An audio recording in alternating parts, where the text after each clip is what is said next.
안녕하세요. 안녕하세요. 네, 먼저 자기소개 부탁드립니다. 저는 미셔널 신학연구소에서 교육분과를 담당하고 있는 한성모 목사입니다. 미셔널 신학연구소에서 그냥 담당하고 있는 유재준 목사라고 합니다. 모든 걸 다 하신다는 얘기죠. 바로 그냥 책으로 들어가려고 해요.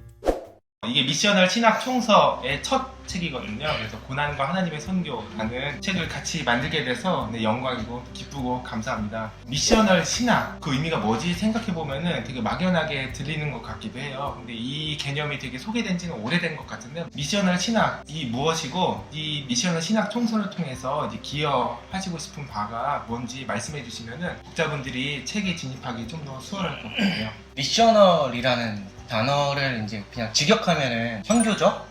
이라는 말이 되니까 굉장히 포괄적인 개념이잖아요. 그래서 사적인 영역부터 시작해서 공적인 영역까지 모두를 아우를 수 있는 단어고, 미셔널 신학이라고 하면 막연함을 느끼는 게 어쩌면 당연한 순서인 것 같아요. 그냥 심플하게 정리해서 세상 속에서 하나님께서 교회에 부여하신 소명을 회복하고 실천하는 것이라고 이 이야기를 해볼 수 있을 것 같아요. 이것도 어떻게 보면 좀 방대한 내용을 담고 있는 것처럼 보이지만, 교회와 그 안에 있는 신자의 일상으로의 적용으로 들어가면 또 구체적이고 디테일하게 나올 수 있는 분들이어서 그렇게 미셔널 신학을 정리해 볼 수 있을 것 같습니다. 그러한 미셔널 신학을 통해서 다루는데 하필 또 첫 주제가 고난이에요. 이게 사실 쉽지는 않은 주제라고 생각을 하는데, 이 책의 네 분 저자, 스티븐 테일러, 이강택, 정성국, 송영목 네 분 교수님이 모두 이제 성서학자인데, 그래서 이렇게 필진을 구성하신 이유나 필진들이 이제 책에서 말하는 성경에서 고난을 뭐라고 얘기하는지에 대해서 살짝 맛보기로 보여주시면 좋을 것 같습니다.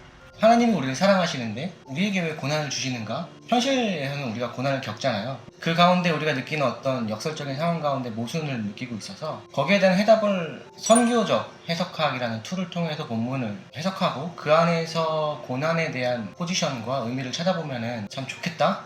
어떤 유의미한 결과가 나오지 않을까라는 생각이 들어서 성경 신학자 네 분에게 부탁을 드려서 글을 요청드렸고요. 그 다음 뭐죠? 성경에서 우선은 네 분 모두 하나님의 선교 안에서의 신자가 겪는 고난과 고통에 대해서 어떤 의미가 있는가, 이걸 우리가 어떻게 바라봐야 하는가에 대해서 이야기를 하고 계세요. 동시에 하나님의 선교라는 거대한 스토리 가운데 신자가 고난을 겪는 것은 필연적으로 동반할 수밖에 없는, 겪어야만 하는 과정이다라고 이야기를 하는데, 그렇기 때문에 이건 우리가 견뎌내야만 해, 이건 아니고요. 이미 십자가에서 고난과 고통의 절정을 경험하신 그리스도께서 계시기 때문에 우리의 신자가 겪는 그 고난과 고통을 이미 알고 계신다. 고난이 큰 만큼 더 큰 위로가 신자에게 있다. 중요한 것은 고난을 겪어내는 신자의 자세를 통해서 하나님을 향한 신뢰와 사랑과 믿음을 보여주는 그 삶의 모습을 통해서 다시 한번 그 하나님의 선교가 이 신자들의 삶을 통해서 확장되어 간다. 이런 걸 모두 이야기하고 있습니다. 흔히 저희가 예수 그리스도를 영접하면 만사가 형통해지고 원하는 것을 이루고 소원을 성취하고 약간 이런 것들이 우리가 그동안의 신앙처럼 여겨져 왔는데, 사실은 그게 아니라 그리스도를 믿음으로써 겪는 고난과 고통이 현실적으로 늘 함께 하고 있거든요. 근데 성경이 무엇이라 말하는지, 그것들을 통해서 우리가 고난과 고통의 시간들이 하나님을 어떻게 더욱 신뢰하고 하나님이 우리에게 무엇을 기대하시는지를 성경을 통해 좀 볼 수 있는 좋은 시간이 될 것 같습니다. 특별히 염두에 둔 대상이 있는지. 이 책이 이제 키워드가 선교, 고난인데 두 가지 다 모두 현실과 떨어질 수 없는 단어들이잖아요. 이 책은 목회를 하고 계시는 목회자분들, 세상에서 그리스도인으로 신자로 살아가고 있는 분들에게 먼저 읽혔으면 바람으로, 학술적이고 학문적인 내용들을 담고 있지만 그것들이 어렵지 않게 다가갈 수 있도록 하기 위해서 그런 노력들이 좀 담겨져 있고요. 부담 없이 읽히는 책이었으면 좋겠다. 시간 날 때마다 집어들고 읽고, 읽다가 보면 이해가 되는, 깨달음이 팍 오는 그런 책이었으면 좋겠다라는 바람이 있습니다. 고난을 다루는 논의라고 하는 게 모두를 만족시키기는 그래도 어렵다라는 생각은 좀 들어요. 지인들도 가끔 이런 얘기를 하거든요. 하나님께서 이 세상을 주관하시고 이끌어 나가시는 과정에서 고난이 없을 수 없다, 다 인정한다. 그런데 그럼에도 하나님의 일 가운데서 필연적이다라고 하면은 당장 힘들게 삶을 살아가고 있는 나에게는 그렇게 큰 위로로 다가오지는 않는다. 사실은 되게 괴롭다. 어떤 면에서는 고통 가운데 있는 분들에게 이 책에서 하는 얘기가, 그 큰 얘기가 어떻게 위로로 다가갈 수 있을지 저도 이제 고민하는 지점이 딱 그 지점인데요. 고난에 대해서 명확한 답을 뭔가 1 더하기는 2라고 하는 것처럼 뭔가 딱 논리적으로 답을 찾고 싶은 게 우리의 마음이긴 한데요. 아무리 고난에 대해서 논리적으로 뭔가 설명을 한다고 하더라도 결국에는 고난이라는 단어는 머리보다는 가슴으로 담아내야 하는 단어라는 생각이 들었어요. 그래서 이 현실에서 마주하는 고난을 명쾌하게 풀어내기는 어렵다라는 게 사실 개인적인 생각이고요. 그럼에도 불구하고 이 책이 좀 도움이 되고 위로가 될 수 있는 지점이 있는 게 뭐냐면 하나님의 선교라는 커다란 이야기 속에서 신자가 겪는 고난은 어떤 의미가 있는가에 대해서는 그래도 설명을 해줄 수 있지 않나라는 그런 지점에서 참 유의미하다라고 생각이 듭니다.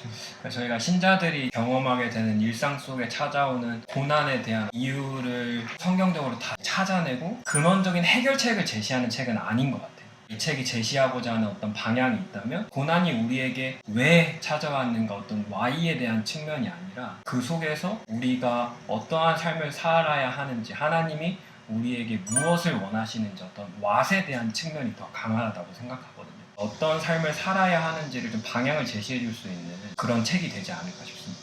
자유롭게 갑자기 프리스타일 요청인데 하시고 싶은 얘기 있으시면은 예수 그리스도를 믿고 하나님의 자녀로 살아간다고 하더라도 고난과 고통의 문제를 외면할 수는 없는 것 같습니다. 그런데 그 속에서 우리가 어떠한 마음과 자세로 하나님을 신뢰하고 끝까지 우리의 평생에 이 믿음을 지키고 나아갈 수 있는지를 고민하고 살아가는 게 우리에게 원하시는 하나님의 사랑이 아닐까라는 생각이 많이 들고 이 책이 보여주는 어떤 방향성들이 많은 성도님들께서 힘을 얻고 위로가 되는 시간이 되면 참 좋겠다 싶은 마음이 있습니다. 하나님이 세상을 사랑해서 이 땅에 오셨다고 말하잖아요. 근데 이제 우리는 세상보다는 하나님과의 나와의 관계에만 더 많이 치중하는 경향이 있는 것 같아서 너무 우리는 하나님만 보는 경향이 있지 않나. 시선을 조금 더 넓혀서 세상과 그 안에 있는 우리를 하나님의 선교라는 관점 안에서 한번 생각해 볼 시기가 되지 않았나. 깊은 고민 가운데 좋은 이야기들이 나오면 좋겠다. 이게 이제 총서 여러분 첫 책이에요. 계속 나올 거예요. 연구소에서 이렇게 연구를 하려면 여러분들의 힘이 필요합니다. 많이 읽어주세요. 여러분들의 구매와 이제 피드백은 저희가 연구하고 출판하는 동력이 됩니다. 많은 사랑 부탁드리고요. 인사드릴게요. 안녕. 안녕. 네, 안녕.